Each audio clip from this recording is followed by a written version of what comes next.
Welcome to iDream media.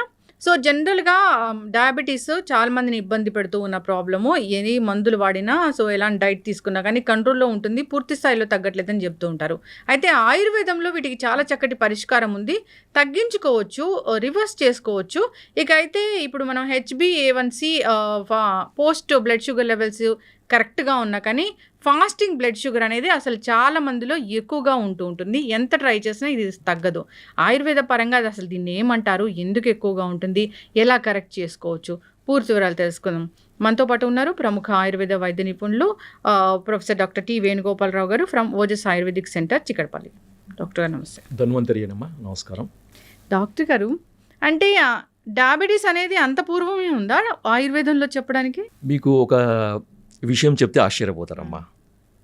Diabetes ఇప్పుడు వచ్చింది కాదు, ఆయుర్వేదంలో పేరు మారింది. దీనికి పేరు మారింది తప్ప రోగం ఒకటే. ఆయుర్వేదంలో ప్రమేహ రోగం, ముఖ్యంగా మధుమేహం, అంటే 20 రకాల ప్రమేహాలని సరిగా ట్రీట్మెంట్ చేయకపోతే, అంటే సరైన సమయంలో ట్రీట్మెంట్ చేయకపోతే అది మధుమేహం కింద మారుతుందని ఆయుర్వేదంలో చెప్పారు. సో మనకి చరిత్రలో, మనకి పురాణాలలో కనుక చూస్తే ఒక రకంగా, అంటే ఇది ఒక వర్షన్ ఉంది, అది నిజమా కాదా నాకు కూడా తెలియదు. విఘ్నేశ్వరుడు, వినాయకుడు, the first person who detected as obese diabetes. So అందుకనే అతనికి బిల్వపత్రము, తర్వాత బిల్వపత్ర పూజ అనేది చేస్తుంటారు ఎక్కువ. తర్వాత దర్భ, గరిక. సో వీటన్నిట్లలో ప్రమేహాన్ని తగ్గించే గుణాలు ఉన్నాయన్నమాట. తర్వాత వెలగపండు, కపిత్త జంబూ ఫలసార భక్షితం ఉమాసుతం శోక వినాశకరకం అన్నారు కదా. సో ఇక్కడ శోకము అంటే రోగం, అంటే శోకము అంటే మనకు దుఃఖం కాదు, మనకి రోగానికి ఒక పర్యాయ పదము శోకం అన్నమాట. సో ఆ పరంగా చూస్తే కపిత్త జంబూఫల సారభక్షితం, ఈ రెండింటిని ఎక్కువగా ఇష్టపడి తినేవాడు. ఎందుకు? జంబూఫలం అంటే నేరేడు పండు. రీసెంట్గా కూడా, అంటే మనకి దాదాపు ఒక 20 సంవత్సరాల నుండి కూడా సైంటిఫిక్గా మనకి నేరేడు పండు అనేది షుగర్ని తగ్గిస్తుందని చాలామందికి తెలుసు. తర్వాత కపిత్త, వెలగపండు గుజ్జు, తర్వాత వెలగపండు ఆకు రసంలో కూడా షుగర్ని తగ్గించే ఔషధ గుణాలు ఉన్నాయని రీసెంట్ రీసెర్చ్లు చాలా చెప్పినాయి. కానీ వాడుకలో తక్కువగా ఉంది. వాడుకలో ఎక్కువగా ఉండేది ఏంటిది? జంబూఫలం, అంటే నేరేడు గింజల చూర్ణం అన్నమాట. ముఖ్యంగా ఇది డయాబెటీస్లో షుగర్ లెవెల్స్ ఎక్కువగా ఉండడంతో పాటు అతిమూత్రము అంటారు కదా. సో ఫ్రీక్వెంట్ యూరినేషన్ ఉండి షుగర్ లెవెల్స్ ఎక్కువగా ఉండే వాళ్ళలో నేరేడు గింజల యొక్క పొడి ప్రతిరోజు ఉదయం 1 టీ స్పూన్, మధ్యాహ్నం 1 టీ స్పూన్, రాత్రి 1 టీ స్పూన్, తినేకంటే ఒక అర్ధగంట ముందు కనుక తీసుకుంటే అతిమూత్రం చాలా అద్భుతంగా తగ్గుతుంది. ఇది నేను చెప్పింది కాదు, ఇది అనుభవపూర్వకంగా మన పూర్వీకులు చెప్పింది, ప్లస్ మన గ్రంథాల్లో నిక్షిప్తం చేయబడింది. సో అంత అద్భుతమైనది. ఇంకొకటి నేరేడు, ఆ నేరేడు యొక్క ఈ గింజల చూర్ణమే కాకుండా దాని పట్ట, దాని యొక్క బెరడు పొడిని కూడా వాడతారనమాట కొంతమంది. సో ఆ బెరడు పొడి కూడా ఈ షుగర్ని కంట్రోల్ చేసే యాక్టివిటీ ఉంది. అందుకని ఏంటంటే మనకి చరిత్రలో, మనకి పురాణాలలో ఒబేస్ డయాబెటిక్ మన విఘ్నేశ్వరుడు అనమాట. సో మనకి పురాణాలు, అందుకనే మనకి ఎక్కువగా పూజలో వాడే వింశతి పత్రాలు అంటారు కదా.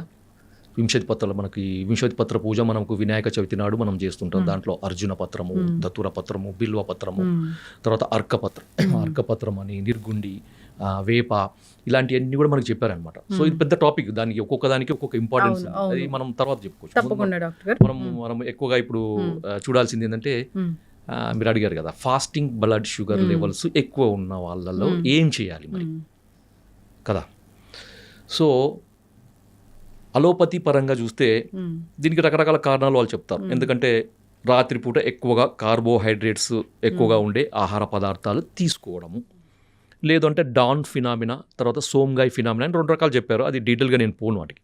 కానీ ఆయుర్వేద పరంగా ఏం చెప్పారంటే, ఒక రకమైన అజీర్ణము దీనికి కారణము అని ఆయుర్వేదంలో చెప్పారనమాట, ఫాస్టింగ్ బ్లడ్ షుగర్ లెవెల్ పెరగడానికి. ఓకే, మనకి ఆయుర్వేదంలో 4 రకాల అజీర్ణాలు చెప్పారు. అంటే డైజెషన్, అంటే మెటబాలిజంకి సంబంధించిన వ్యాధులని అజీర్ణ వ్యాధులు అంటారనమాట. సో దాంట్లో ఆమాజీర్ణము, విదగ్ధాజీర్ణము, విష్టబ్దాజీర్ణము, రసశేషాజీర్ణము అని చెప్పారనమాట. సో ఆమాజీర్ణం అనేది కఫ వ్యాధులకు, విదగ్ధాజీర్ణం అనేది పిత్త వ్యాధులకు, విష్టబ్దాజీర్ణం అనేది వాత వ్యాధులకి మూల కారణంగా ఉంటుంది. సో 4వది రసశేష అజీర్ణం అనమాట. ఈ రసశేష అజీర్ణం అనేది ఫాస్టింగ్ బ్లడ్ షుగర్ లెవెల్స్ పెరగడానికి ఒక రకమైన కారణం. సో ఇది ఆయుర్వేద గ్రంథాల్లో చెప్పినప్పటికీ అది ఒక అంటే పూర్తిగా దాన్ని వివరంగా చెప్పలేదన్నమాట, ఒక సంక్షిప్తంగా చెప్పారు. దాన్ని డీకోడ్ చేయాల్సిన అవసరం ఉంటుంది. సో మా ఎక్స్పీరియన్స్లో మా ఒక టీమ్ ఆఫ్ ఆయుర్వేదిక్ డాక్టర్స్, ఒక సీనియర్ డాక్టర్స్ దీన్ని డీకోడ్ చేసినప్పుడు మనకు అర్థమైందనమాట. సో వేల మంది, దాదాపు రోజుకి ఒక 100 నుంచి 150 మంది డయాబెటిక్ పేషెంట్ని చూసే ఆయుర్వేద వైద్యులు ఉన్నారు మా టీంలో. సో వాళ్ళందరి యొక్క అనుభవంతో, ఏండ్ల తరబడి ఉన్న అనుభవంతో, వాళ్ళకున్న హిస్టరీని మనం పూర్తిగా దాన్ని మనము అనలైజ్ చేసినప్పుడు అర్థమైంది ఏంటంటే వాళ్ళందరిలో కామన్గా కనబడే, అంటే ఫాస్టింగ్ బ్లడ్ షుగర్ లెవెల్స్ ఎక్కువగా ఉండే పేషెంట్స్లో కామన్గా కనబడే ఒక ప్రాబ్లము అజీర్ణం. దాంట్లో ఒకటి రసశేషాజీర్ణం.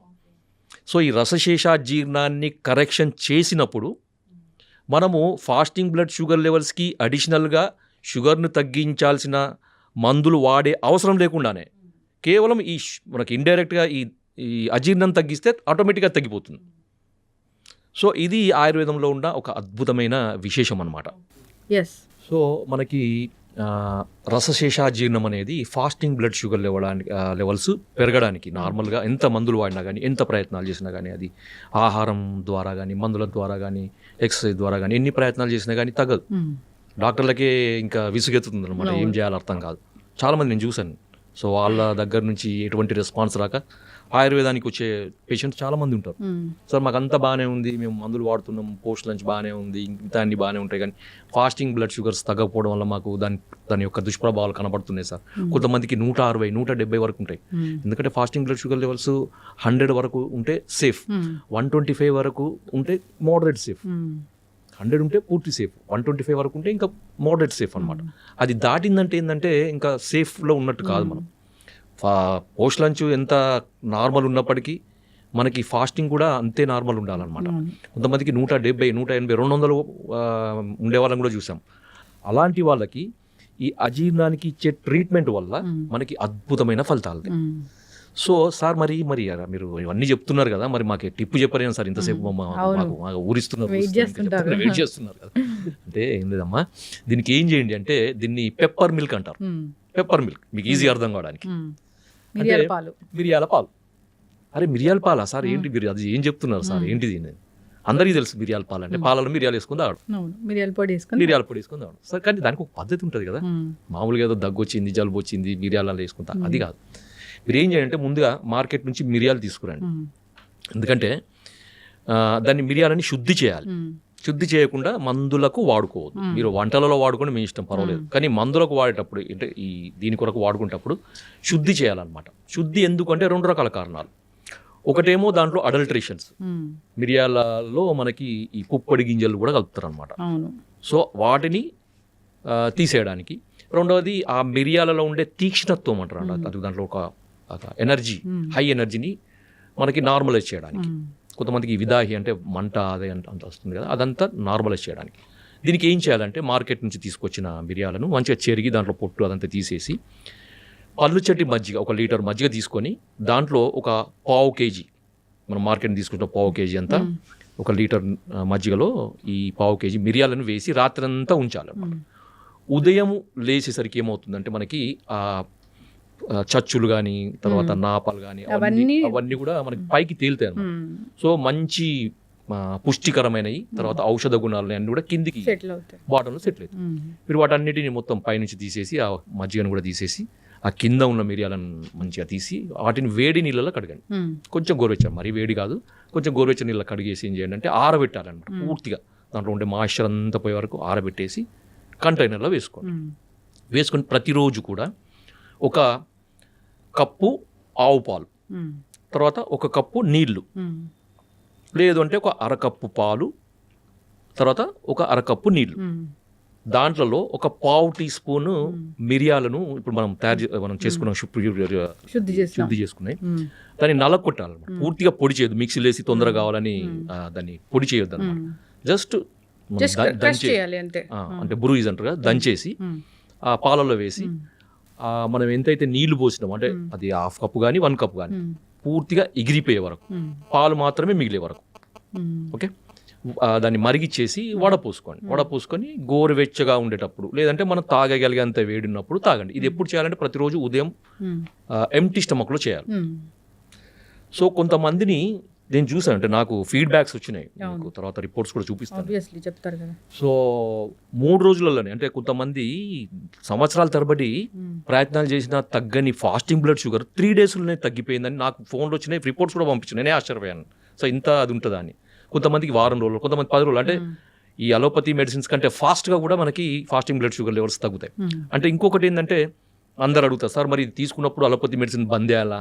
లేదు, వాడాల్సింది. అది వాడుకుంటూ, అది వాడినా కానీ తగ్గని పరిస్థితులు ఉన్నప్పుడు మాత్రమే ఇది అడిషనల్గా వాడండి, కానీ పూర్తిగా అది మానేసి వాడకూడదు. బాగా చెప్పారు డాక్టర్ గారు. చాలా మంది అయితే అవి మానేయండి వాడండి అంటారు, అవి మానేయండి అలోపతి మందులు మానేయండి అనగానే సో కాంప్లికేషన్స్ వచ్చి ఇబ్బంది పడిన సందర్భాలు మనం చాలా ఉంటాయి. అది అంటే ఒక డేంజర్ పరిస్థితి. ఎందుకంటే మనకి ఇప్పుడు చూడండి, సింపుల్, ఇప్పుడు ఒక మనకి స్టేటస్, మనకి బాడీలో ఒక సమతుల్యత అనేది మందుల వల్ల ఇట్లా మెయింటైన్ అయింది. ఒక 3 పిల్లర్స్ ఉన్నాయి అనుకోండి, 3 మెడిసిన్స్ మీద సపోర్ట్ మీద ఉంది మనది. సో ఆ 3 మెడిసిన్స్ ఒకటిసారి తీస్తే ఏమవుతుంది? అవును, ఒకటిసారి కొలాప్స్ అవుతుంది. దానికి ఏంటంటే మనకి ఒక మెడిసిన్ తీసేయండి, మనకు ఆయుర్వేదిక్ మెడిసిన్ సపోర్ట్ ఇవ్వండి స్లోగా. ఆయుర్వేదిక్ మెడిసిన్ సపోర్ట్ స్ట్రాంగ్ అయ్యే వరకు అలోపతి మెడిసిన్ ఉంచండి, తర్వాత దాన్ని తీసేయండి. అవును. సో దాని తర్వాత ఇంకొక మెడిసిన్ తీయండి. వైద్యులు చెప్తా ఉంటారు అట్లా. సో ఇలాంటి మెడిసిన్స్ వాడుకోవచ్చు. దీనివల్ల ఎటువంటి నష్టం ఉండదు. ఎందుకంటే ఇది పనిచేసే విధానం, అది పనిచేసే విధానం రెండు కూడా డిఫరెంట్ గానే ఉంటాయి. కాబట్టి దీనికి దానికి ఎటువంటి కాంట్రాస్ట్ ఉండదు, ఇబ్బందులు ఉండవు, ఖచ్చితంగా వాడుకోవచ్చు, ఏం ప్రాబ్లం ఉండదు. చాలా చక్కగా చెప్పారు డాక్టర్ గారు. అంటే ఇది ఎందుకు వస్తుంది అంటే రూట్ కాజ్ చాలా చక్కగా చెప్పారు. మరి దాన్ని కరెక్ట్ చేయాలంటే టిప్స్ ఉన్నాయి. సో అది ఫుడ్డే. ఇప్పుడు మిరియాల పాలు అంటే ఆ పాలను ఎట్లా తయారు చేసుకోవాలనేది కూడా చాలా చక్కగా చెప్పారు. ఆ మిరియాలు తెచ్చుకోవాలి, మజ్జిగలో నానబెట్టుకోవాలి, సో పైన తేలినంత తీసేయాలి, మజ్జిగను కూడా పడేయాలి, వీటిని పొడిలాగా చేయాలి, అప్పుడు వేడి నీళ్ళలో కడిగి పొడిలాగా చేసుకొని ఆరిన తర్వాత పూర్తిగా ఎండిన తర్వాత బాగా డ్రై అయ్యాక, లేదంటే ఫంగస్ వస్తుంది. అవును, బాగా డ్రై చేసుకొని ఆ పొడి వాడుకుంటే సరిపోతుంది. చాలా మంచి సింపుల్. ఎందుకంటే మనకి రసశేషాజీర్ణాన్ని తగ్గించగలిగే ఔషధ విలువలు ఉన్నది మనకి ఈ మిరియాలు అనమాట, మిరియాల పాలు. అది ఆయుర్వేద గ్రంథాల్లో ఉంది, పెప్పర్ మిల్క్ అంటారా, పెప్పర్ మిల్క్. సో దీన్ని ఇది ఎట్లా చెప్పారంటే ఇది రసధాతువుని సరైన క్రమంలో సరిగ్గా తయారయ్యేటట్టు చేస్తుంది అని ఆయుర్వేద గ్రంథాల్లో చెప్పారనమాట. అంటే రసధాతువు అజీర్ణము అంటే మెటబాలిజం, రసధాతు యొక్క మెటబాలిజం సరిగా కానప్పుడే అది ఫాస్టింగ్ బ్లడ్ షుగర్ పెరగడానికి కారణమవుతుంది. ఇది చాలా సైంటిఫిక్గా చాలా ఎక్స్ప్లెయిన్ చేయొచ్చు. ఇంకొకటి తర్వాత సార్ ఇంకా కొంచెం వీటికి అడిషనల్గా ఇంకేమైనా మెడిసిన్స్ ఉంటాయా? ఇది కాకుండా ఇంకా ఉంటాయి అంటే ఉంటాయి. సో దాంట్లో మనకి ఈ అజీర్ణానికి సంబంధించిన మందులు ఆయుర్వేదంలో చాలా ఉన్నాయి, చాలా అంటే చాలా ఉన్నాయి. అదొక పెద్ద చాప్టరే మనకి ఆయుర్వేదంలో చాలా ఎక్స్ప్లెనేషన్ చెప్పినాడు. ఎందుకంటే సకల రోగాలకి మూల కారణము అజీర్ణమే. అశీతివాత రోగాలకి విష్టబ్దాజీర్ణం అని చెప్పాం కదా. సో వాత రోగాలకి విష్టబ్దాజీర్ణం, సో పిత్త రోగాలకి 40 రకాల పిత్త రోగాలకి విదగ్ధాజీర్ణము, 20 రకాల కఫ రోగాలకి ఆమాజీర్ణము అని.